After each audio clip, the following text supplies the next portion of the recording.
folks who are here leading from 350 Fairfax for the work that you do. Thank you very much.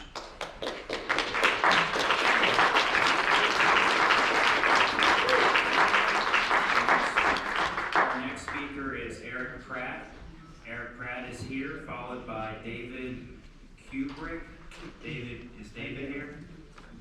David is here, okay. And he will be followed by Justin Morrow. Is Justin Morrow here? Yep. Justin Morrow, if you could please come on down closer. There's seats right up here. You could come on down. And our last speaker is Barton Bennett. Barton, is Barton here? Right. Okay, sir. You are right there. Thank you very much. Okay. Erich, you have 3 minutes. Welcome. Thank you. Good evening. My name is Erich Pratt. I'm Senior Vice President of Gun Owners of America. I've also been a resident of Fairfax County for almost 50 years. I'm asking today the Board of Supervisors to take up a resolution making Fairfax County a Second Amendment sanctuary. Yeah. So I have a question for each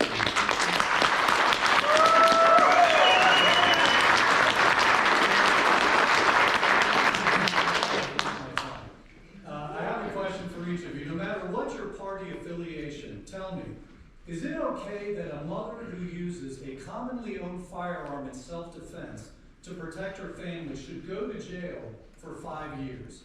Because that is exactly what legislation supported by the governor would do. I could give you many examples of women using guns in self-defense, but here's just one. This from last October, Mrs. Jeremy King, 8 months pregnant, used her husband's AR-15 to protect her life, her husband's life, her unborn baby's life, by fatally wounding one of the 2 armed robbers who pistol whipped her husband at their home. But legislation in Richmond would impose a 5-year jail sentence on someone for using the type of gun that Mrs. King used, even though she was merely protecting the lives of her family members.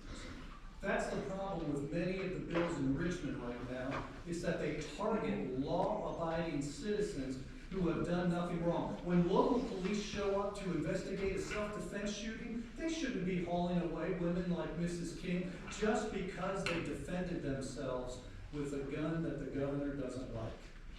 That is why I implore Fairfax County and the Board of Supervisors to do what 95% of the counties in this state have done, and that is to stand up for the constitutionally protected rights of law-abiding Virginians that are under attack.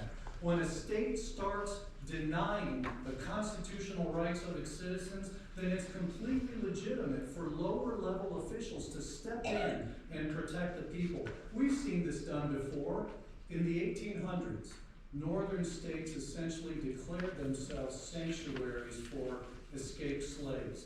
The states prohibited their citizens from enforcing the Fugitive Slave Act, and they made it illegal to send African Americans back to their slave owners. Now, more than 150 years later, we applaud those states for doing that. We say, well done, because they defended the rights and the freedom of people.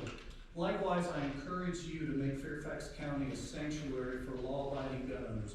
If you do, people generations from now will applaud you because you stood up for the constitutional rights of citizens in this county. So please, I would beg you, put aside the partisan differences, uphold your oaths of office by standing for the Constitution, standing for freedom, and make this county a Second Amendment sanctuary county.